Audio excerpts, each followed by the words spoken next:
learn so much from him. But we don't necessarily go around saying, my mom told me this, my mom told me that. We say, squeeze the toothpaste from the bottom.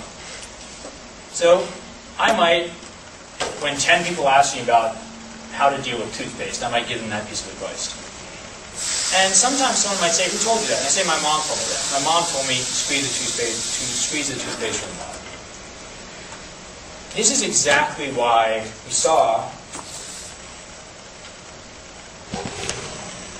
here we go, the backload of this snap.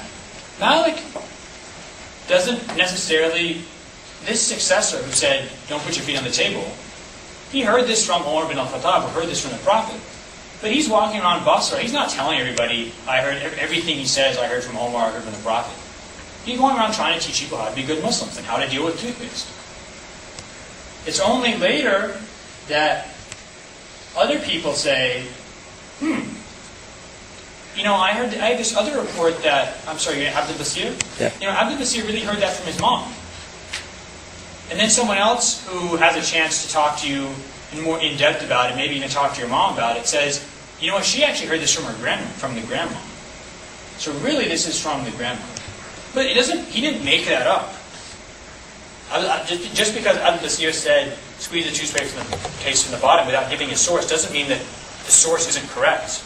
Or that his mom didn't really say that, or that she didn't really hear it from her mother.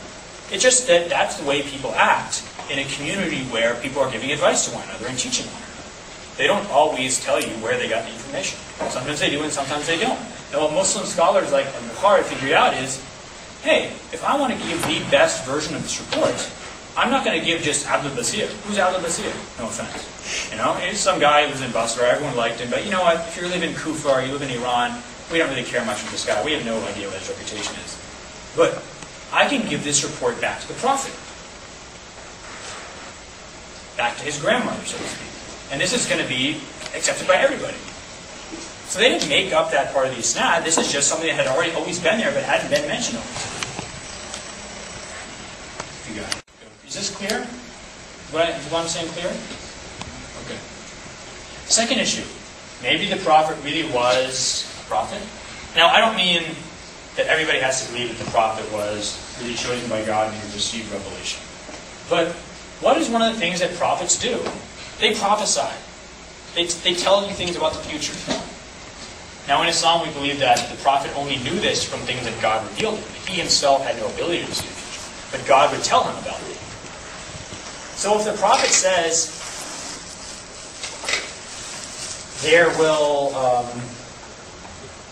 the Prophet goes to his friend Ammar bin Yasir. He says, Ammar bin Yasir, woe to you because you will be killed by the rebellious party. Now Ammar bin Yasir was killed at the Battle of Siffin by Muawiyah's army. So in some ways this is a hadith that says that Muawiyah's army in fighting Ali was really not right in what they did. Now, this could be something that the opponents of the Umayyads made up to try and vilify them. That, let's say Shiites or supporters of Ali's family made up to try and vilify the Umayyads because they had, by killing Ammar bin Yasir in the battle, had actually proven themselves to be this rebellious party. Or maybe the Prophet actually said that. Because you don't even have to believe that he's a prophet. But if he's even a fake prophet, he's probably going to go around telling people about the future, at least sometimes. So it becomes an issue of the chicken and the egg. Is it really that,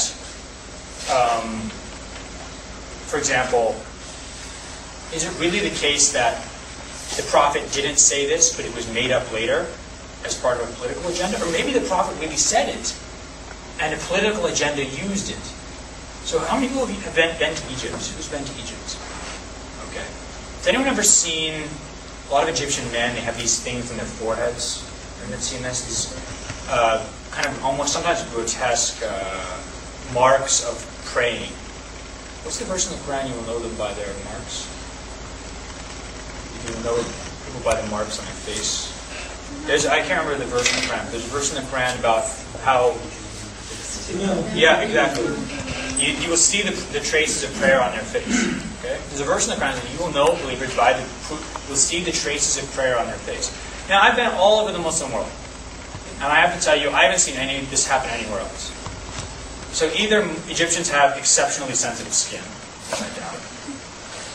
Or people are really rubbing their face on the ground, and there's even rumors in Egypt that people are, do things like, cut themselves there to create this gigantic scar. I mean, sometimes people have these huge scars. It's almost like the size of a silver dollar stick out half an inch of a callus on their forehead. Okay?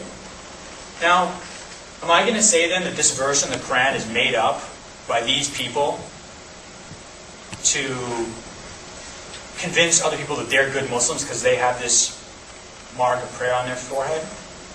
Or did some people, I'm not saying all of them, did some people read this verse and say, boy, I want to be a good Muslim. There better be something on my face that shows that I've been praying. So I'm going to grind my face onto my prayer rug every time I pray. Or I'm going to pray on a sandy floor or something. So just because a report, either from the Prophet or from the Quran, happens to be convenient for a particular sectarian, political, or legal cause, doesn't mean that it's made up.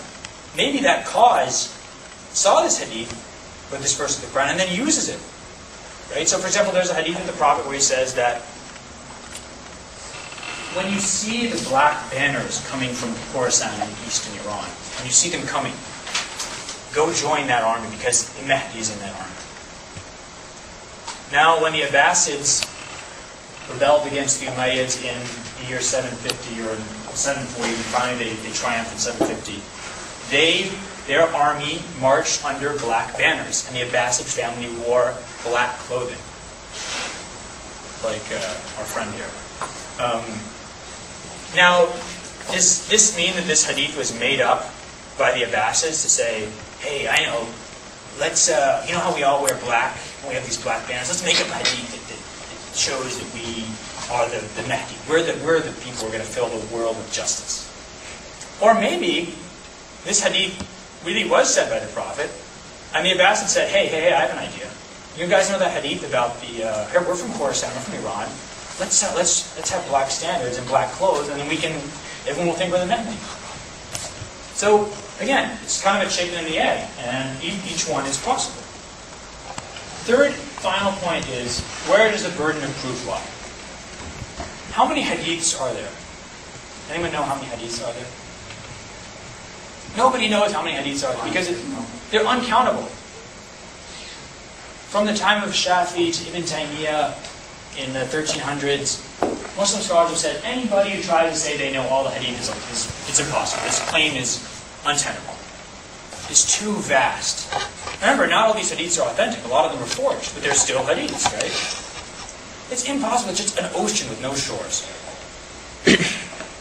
Let's take a smaller piece. Let's take the 6 books. Famous 6-book hadith. How many hadiths are in the 6 books? 30,000 or so, maybe. Okay? Let's just take the Sahihain. About in common, let's say, 2,500 common texts to the hadith, just that are in both books. So if I prove to you that, I use these methods of criticism, and I prove the Orientalist methods of criticism, and I prove that a certain hadith is made up as part of a political cause. And I prove that 10 hadiths are made up that way, and I prove that even 50 hadiths are made up that way. This is still a minuscule percentage of the actual hadiths in these 2 books. So does that mean that because I prove that 50 hadiths are made up, all the other ones are also made up? Where does the burden of proof lie? If a scholar who's living in the 9th century, gets reports that are really well corroborated and very, reliably traced back to the Prophet, why should we always assume that it's false? Just because someone found that 50 of them are false. What about the rest of the 35 or the 29,950 hadiths? Do we assume they're all false too? Where does the burden of proof lie? Do we assume that hadiths are false just because Muslims believe them? Well, the Prophet had to have said something, right? I mean, he was preaching for 22 years. He didn't keep his mouth shut the whole time. He told people how to live as Muslims. And some of that material has survived. So where does the burden of proof lie? Are there any questions or comments? Anybody not understand anything? Anybody disagree? Who's here from Syria? Anybody from Syria? This is the citadel in Aleppo, for anybody who's originally Aleppan stock.